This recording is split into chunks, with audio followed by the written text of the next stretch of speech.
viewpoint statements or beliefs expressed on the following program by the host, guests, or callers are not necessarily the opinions of FantasyAccess.com, Media Group Inc. ownership, management, sponsors, or website.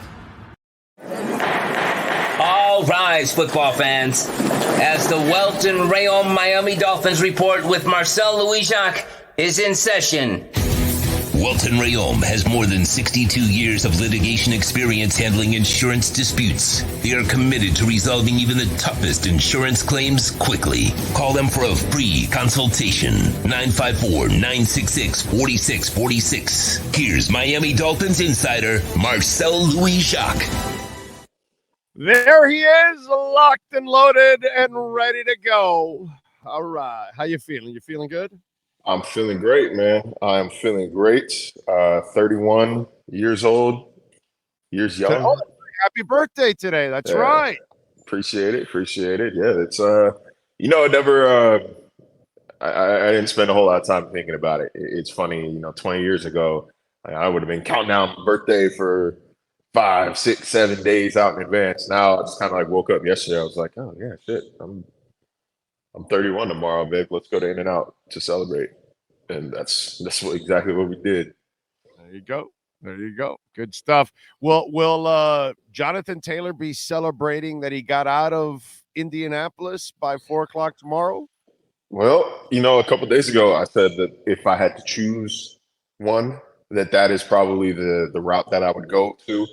I'm not as sold anymore that it actually happens. I know the interest is extremely real, and that is what I wanted. That was the main point I wanted to get across last time I was on the show. It was like, this is not due diligence like we've seen other running backs in the past, other players in the past. This is a serious concerted effort on Miami's part to get Jonathan Taylor in South Florida. The issue is going to be whether Jim Irsay in the Colts. I say Jim Irsay, like, it's also Chris Ballard too. It's not like Irsay is making all of the decisions there. Ballard is a good GM. It's whether or not they want to come down from their asking price. From everything I am hearing, from everything I'm told, everything I've read that's been reported, that relationship between Jonathan Taylor and the Colts is beyond repair. It is soured beyond repair. Irreparable differences, inconceivable differences, or whatever that divorce box you have to check on the paperwork. I don't know. It ain't being repaired. They're bad. They want him out. He wants out. It's a matter of getting fair compensation. There's a little bit of irony, of course, in wanting a first-round pick for a player that you're not willing to pay, like he's worth a first-round pick. But, if they come down, again, I would expect if a trade gets done for a second-round pick to be involved at least, probably another mid to late-round pick as well, and maybe even a player in exchange for Jonathan Taylor in the late round. Are they taking back any salary? That's the tricky thing. Agba is not I don't think he's a desirable trade piece right now. I think he's owed $17 million this year. They can use one. They could use a pass rusher in Indianapolis. I don't know if they can use one for that cost. I think that Cedric Wilson would be more likely, considering he's owed, I believe, $7 million this year. And he would immediately be probably the second best receiver on the Colts roster right now. Alec Pierce is still too inconsistent. That's the hang up on the Miami side, my brother. Everybody's talking about the hang up on Indy and bringing it down. If Indy doesn't take any salary, they're not getting this deal done either. So if Miami has to be able to send money back, because they're not going to pay Jonathan Taylor if they can't send money back. So if Indy just wants like a second-round pick, like some people are reporting, that's not accurate. I don't believe that's accurate at all. No, not by itself. No, that's not gonna get done. Miami does have to get rid of some salary. The Sealer contract helps. The Christian contract is getting to a messy point right now. It's getting to a messy point. I don't think he's the kind of guy to hold out in the season. I think there's a reason he waited as long as he did, and there's a reason why he's still in the facility. He's still traveling to games. He's just not taking part in team drills. He's committed to the team. I think he will still play even on this final year without an agreement. It just opens the door for things to get a little convoluted next year, especially if Christian buffs or beats his sack numbers up this year, and he bumps up his pass rushing prowess this year, then you are empty in the bag for me if I'm Christian Wilkins. If I prove I'm a pass rusher this season and you didn't want to pay me like one last year, you're gonna pay that and you're getting taxed for your lack of commitment from the year prior. So it's gonna be. I think that's what's gonna happen. Unfortunately, that's messy. I thought this deal was gonna get done, but it seems like he must be asking for a pretty high number, and I think they're gonna take a wait and see approach. He's not gonna hold out. He'll play the year, but he's gonna have super motivated because. If he doesn't get the money from Miami, he's going to want it from somebody else. So he's going to have to work his ass off to get those sack numbers. And I can tell you, it's not some big secret. He has an offer on the table from Miami. He has an offer on the table. I believe it is. I'm almost confident enough to call it a final offer from Miami. I think that is where they see it. They see it as a reasonable offer. I am not comfortable reporting the terms that I'm hearing.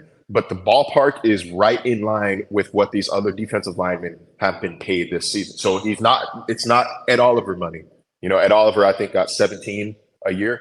And that's about what you would expect for somebody who's more of a run stopper than a productive pass rusher. I think it is right in line with the Jeffrey Simmons, with the Dexter Lawrence, with the Quinnen Williams, maybe a little less than Quinnen Williams. It's right in that family right there. He's not getting underpaid. I think it is a situation where they want to set the market. His team wants to set the market, which is not unusual. It's not unusual for guys who are looking for a new contract. So that is where things lay. You saw Ian Rappaport, I believe, yesterday say that they're unable to reach an agreement. That would suggest that conversation is over. It's got to play. That's it. I think it's pretty. I think that is fairly accurate. Yes, unless they have a change of heart on Wilkins' side and his agents, and he and his agents decide, you know what, this is a good offer for us. We'll take that. But yeah, from what I hear, the offer's there. It's fair from Miami's perspective, and it is right in line with what other players at his position have been paid this year. So, and by the way, it's in line with Chris Greer too, because I mentioned it to Poupart today that he pays number one wide receivers, he pays corners, he'll pay a pass rusher, he'll pay a tackle. The problem is that Christian Wilkins is not a pass rusher. And so, he's going to pay the quarterback. Those are the 5 most important positions. And so he hasn't gone overboard for this guy like he did for Agba, like he did for Chubb, like he did for Ramsey and Jones and X, like he did for Tyreek, like he did for Tehran. And you know what? He doesn't cross that threshold. You know what I mean? We can address the elephant in the room here. I'm gonna lean in a little bit. I'm standing up to do this, which isn't normal, but I'm gonna lean in for dramatic effect here. We can address the elephant in the room. They just got a player who roughly does what Christian Wilkins does for a hell of a lot cheaper, locked up in Zach Sealer. We can hear them say it's independent. These decisions are independent of another, blah, blah. That's fine. You have to say that. Mike's not going to come out and be like, yeah, we signed Zach so that we don't have to pay Christian. But let's keep it a buck. You look at the advanced metrics over the past 4 years, Sealer and Wilkins are eerily similar productive. Eerily similar productive over the past, we'll call it 3 seasons. The difference is one was a first-round pick, one is a team captain, one is homegrown.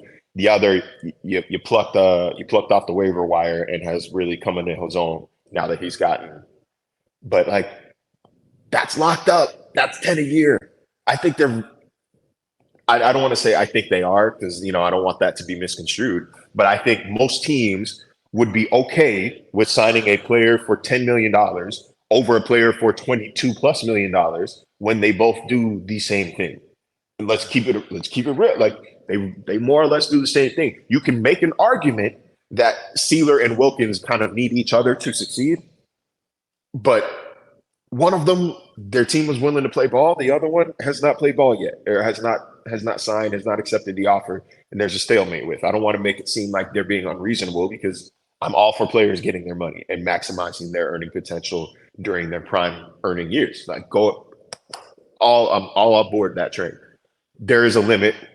There's a limit, obviously, to where it's okay, man, you got it. There's some give and take here. You're not giving anything. You're just taking. But I am supportive of players getting their money. It's it makes things interesting. It makes things interesting, man. Like, especially if, I'm just throwing this out there. If Brandon Peely makes that final roster, and let's say Peely pops this year, he's making it. It's a weird scenario, especially for a team that is going to need to save money in the very near future.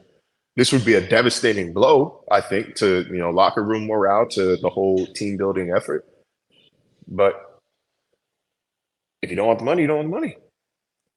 No, I know. Although if it is fair money they're offering, that will get around the locker room. They'll say, "Well, they kind of offered a decent deal. It wasn't like they were being cheap or anything." So that's the other thing that will eventually get around. But yeah, it's not a good message. But unfortunately, the one thing that you've seen with Chris Greer, he's not an easy negotiator, man. They are tough negotiators here. They try to, do what's best for the team. And I think a lot of people are used to the Mike Tannenbaum ways, where it's just give the picks, give the money, and move on. And there's, this guy takes more of a hardline approach for a lot of these things. And I got to feel that they might be asking for a little too much. Hopefully Wilkins and his agent, maybe figure out a way to get this thing done and get him in there. All right, so let's talk a little bit about the rosters. What do you think happens on the offensive line? Let me see if I can maybe pull up my 53, because I know off the top of my head, I'm going to forget somebody, and it's going to be taken as a slight if I say it out loud and I don't. But off the top of my head, we go your starting five, which is Teron Armstead. Going left to right, Teron Armstead, Isaiah Wynn, Connor Williams, Robert Hunt, Austin Jackson. Right. Bang. That's five right there. Your swing tackle, Kendall Lamb, that's six. Robert Jones, I believe, makes the 53 and then is put on IR. Right. IR, but when he gets back, that's a depth piece right there. Liam Eichenberg ain't going anywhere. That's 8. And I've got Dan Feeney at 9. If I remember correctly, I've got them keeping 9 offensive linemen. We'll see. Maybe when Robert Jones goes on the pup, you're bringing who? Cotton in? I would say probably either Cotton or I don't want to butcher his name, Olave. I think make that team most likely Cotton, and then Olave gets on the practice squad. The Keon Smith kid did not play bad. Like there's practice squad candidates here. And Ryan Hayes as well. They spent a 7th round pick on him. They're going to want to try to develop him. I was more impressed. I would expect he lands. I was more impressed with Keon Smith than Ryan Hayes. The practices I saw, that I was like, wow, this guy actually did all right. The Keon Smith guy's done all right. That's another guy that it's kind of weird, that last spot. Does it go to Cotton? Does it go to a guy like Keon Smith also? He's another guy. I like Cotton. I really do. If he can improve his pass pro, it's hard to find maulers, and he can maul, dude, in the running game. And I think speaking of the run game, I had to make an adjustment after the Jags game, especially after the injury to Elijah Campbell, who being carted off the field. I thought maybe I assumed the worst, and I'm not the only one. McDaniel told us yesterday that there was a little bit of conviction that he tore his ACL before MRI was done. He avoided that ACL tear. It's still going to take him into the regular season. I expect makes a 53, placed on IR. But I have Savon Ahmed making the running back room, dude. He was just too good this summer. He was too good this summer. He was too good in game. You can't leave him off. Somebody's going to pick him up. The Colts would pick him up, dude. If I was Indy and you release him. He was good last year. He got 5 yards to carry every time. I know it was only 12 carries, but every time. What I love about Salvon, we don't also talk about, besides him being effective, is he's a pro's pro. Because for you to constantly be ready every time they call your name and you barely play, I give you a lot of credit, because there's a lot of guys, young guys like that their minds start wandering and they're not as focused and all that kind of shit. Look at the Johnny Manziel story. That's a 1st round pick that lazy bastard didn't do any work whatsoever. I'm really impressed with Salvon Ahmed. And we got he really is your third best running back. I know A-Chain was your third round pick, so you're going to keep him. But if we really talk about who is your third best running back, it's him. Easily. That's what he's been.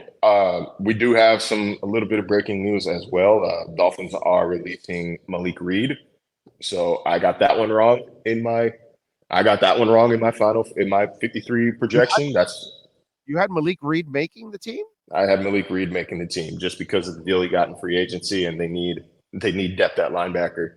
So I got that one wrong. But you know who I think takes his place instead? My boy? Mitchell Agude, 50. Okay. I think 50 then takes that. I thought Good would be the guy.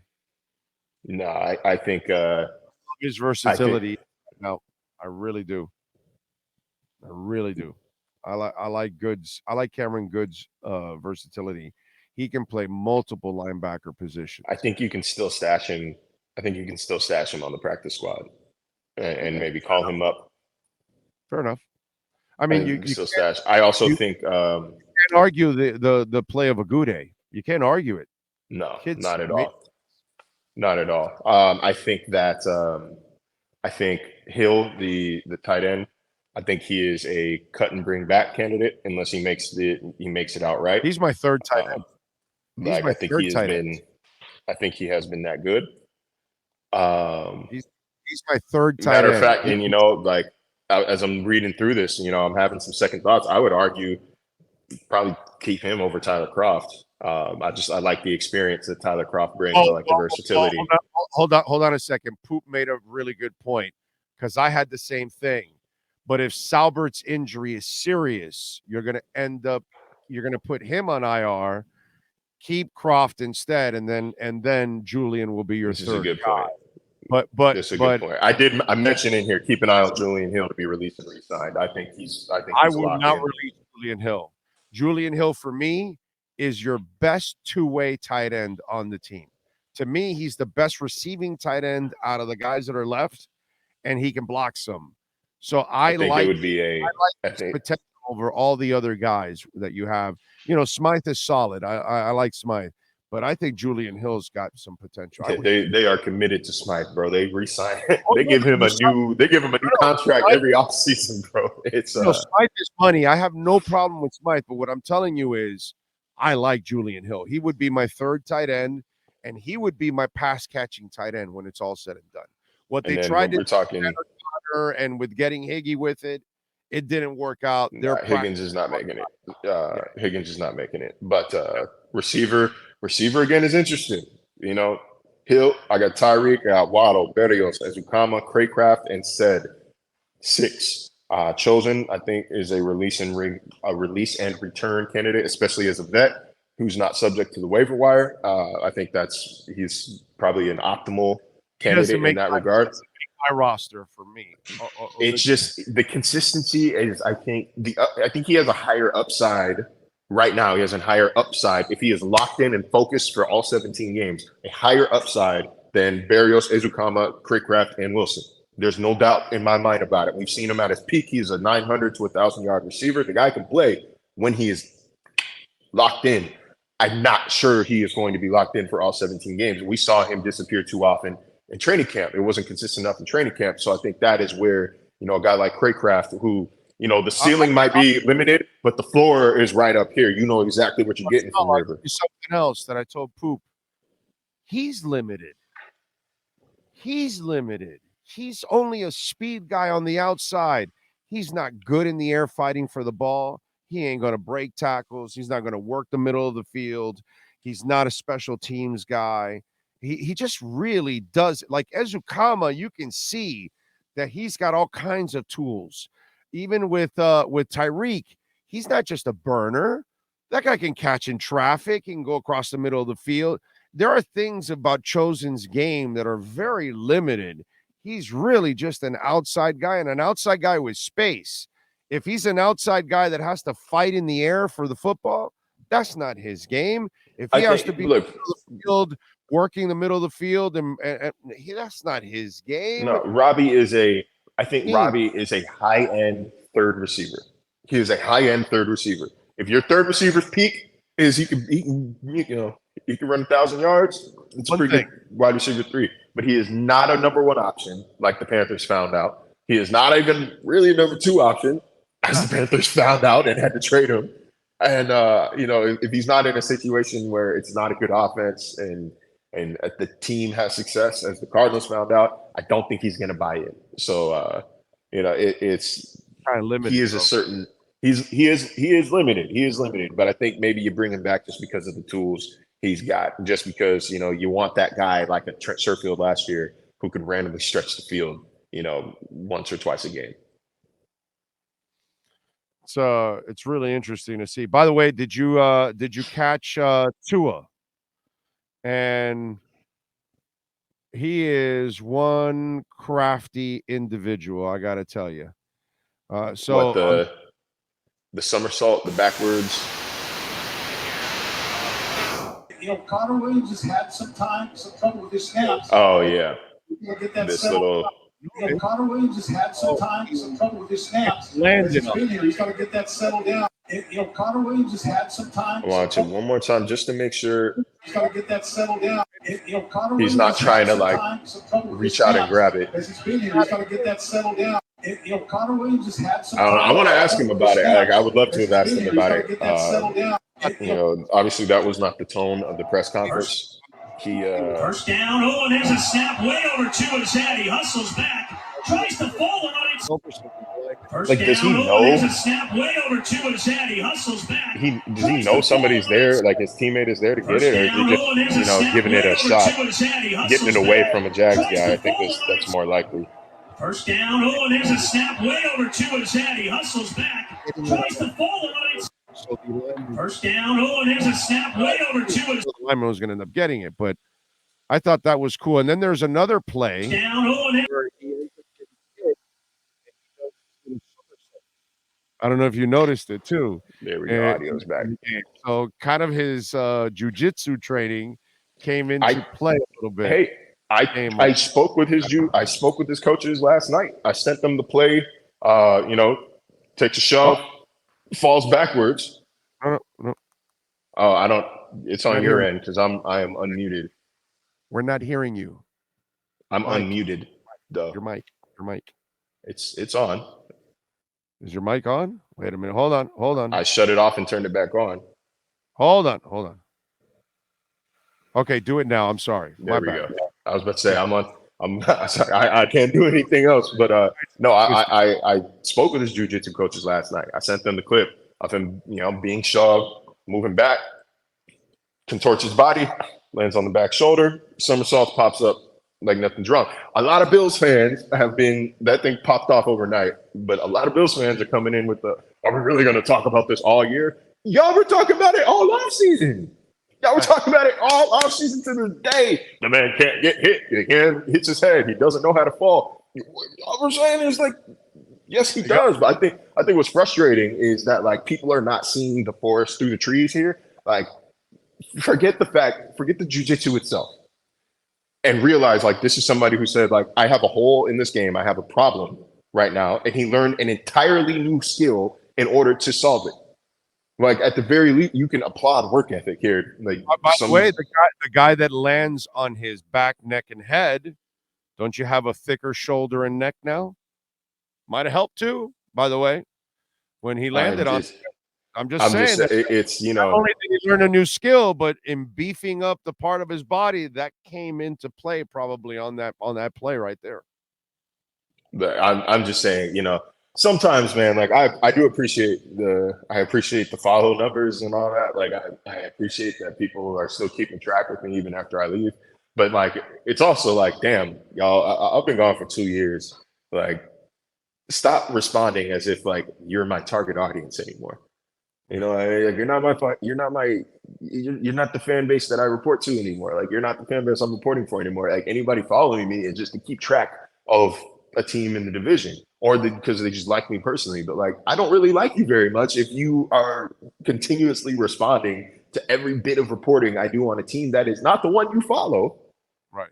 And it's met with such fucking hate and criticism and vitriol. And it's like, guys, shut the hell up sometimes, man. Like, this isn't for you.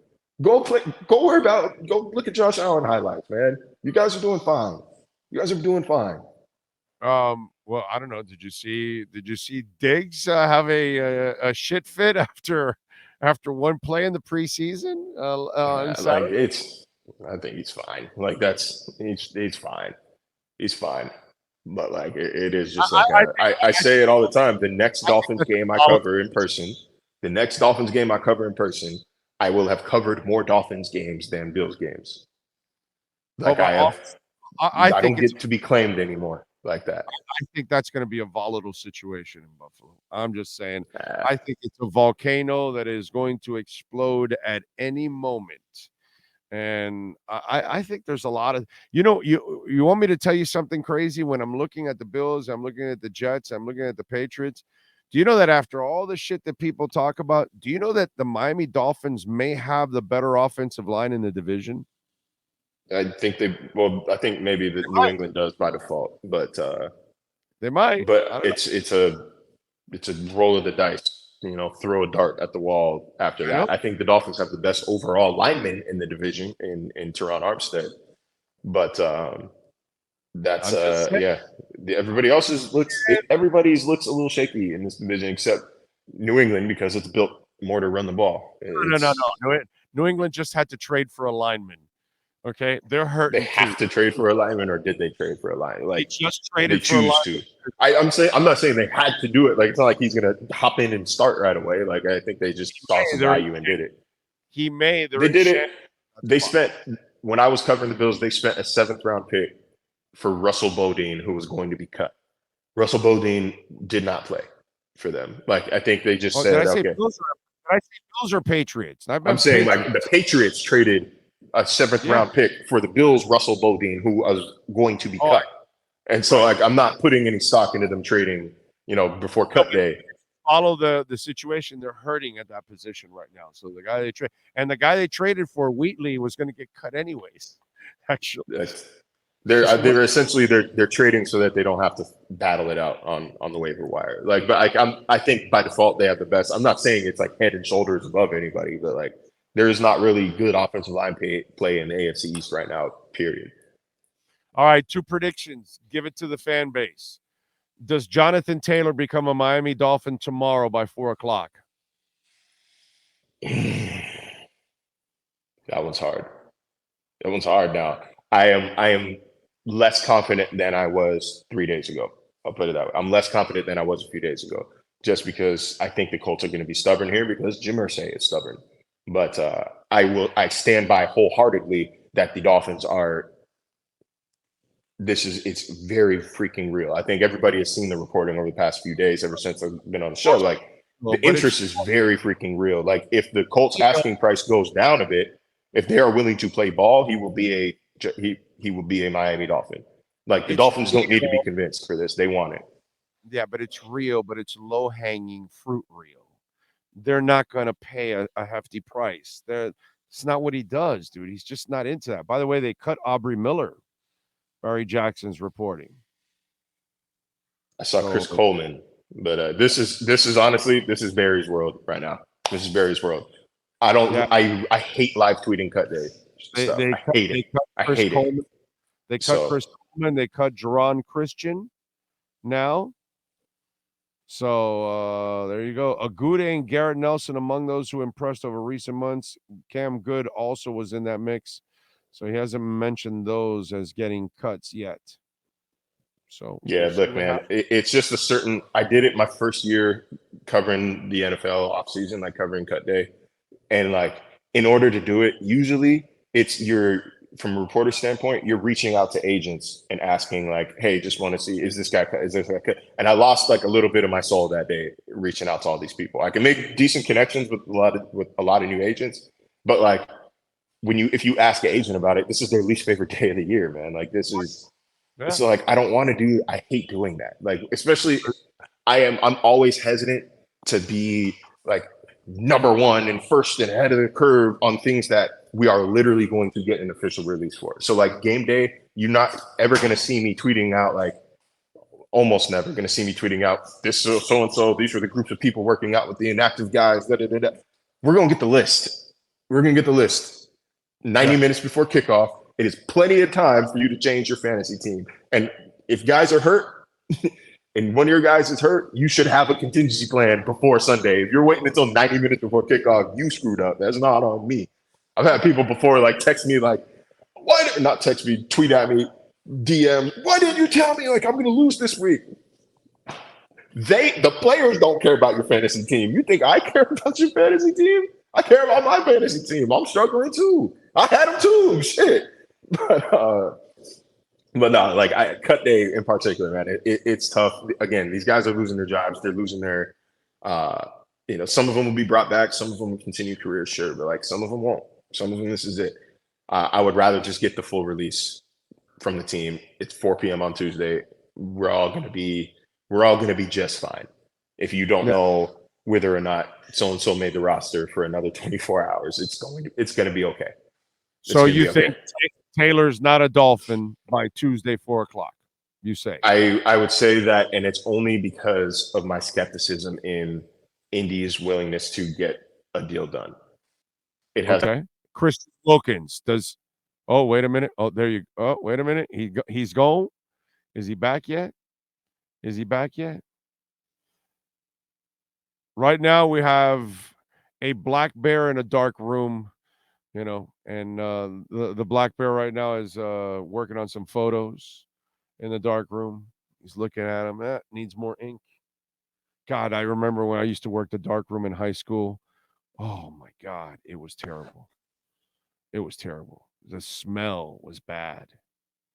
It's really bad. I don't know if we're going to get Marcel back here. Let's see if we'll get Marcel back. There we go. Looks like he's popping in. Now we can get him. Let's put him up. All right. Birthday, man. I'm getting calls like hell. Like, okay, so no Taylor tomorrow. You agree with me on that? I say no Taylor by tomorrow, strictly because of my lack of confidence in Indy's willingness to play ball. It has nothing to do with the effort on Miami's standpoint. Plus, Miami's not going to overpay. They're going to go for low hanging fruit. They're not going to. A first round pick will get this done right now, but like they're not going to do that. There's no shot he's doing a second round either, unless there's some stuff that's with it also. And then Christian Wilkins, deal or no deal? Is he forced to play on his tag? I mean, he's still got a year. He's still got a year on his rookie deal left. He's going to play. He's going to play on that. I don't see a deal happening there. That's I think, again, line's been drawn in the sand between both parties. Maybe they address it in season, probably not. But I think that is. I thought for sure it would get done, but after the Steelers, I did too. This was a surprise to me. This was a surprise to against everything I've been told. But it was a surprise to me too. I thought it would get done for sure. I thought they would come to an agreement. But after the Sealer deal, I'm like, yeah, this thing got up. Yep, that one sealed it. The fact that they were willing, they said they could have signed Zach Sealer to $10 million a year or to the $30 million at any point this offseason. The fact that they're doing it right now, it means something. Everything means something. So, yeah, I would say that is officially tabled until next offseason. All right, follow him on Twitter at Marcel_LJ. And catch his work there at ESPN and twice a week here, of course, doing the Welt Rheaume Miami Dolphins report. Marcel, as always, my man, thank you very much. We will catch up later on in the week, my friend. Appreciate you. Yeah. Yes, sir. See y'all later. This has been another session of the Welt Rheaume Miami Dolphins Report with Marcel Louis-Jacques. At Welt Rheaume, they don't get paid unless you win. They handle complex personal injury claims caused by the fault of another in both state and federal courts. They handle auto, trucking, motorcycle slip and fall, and bicycle accidents. Call 954-966-4646. Welt Rheaume can help.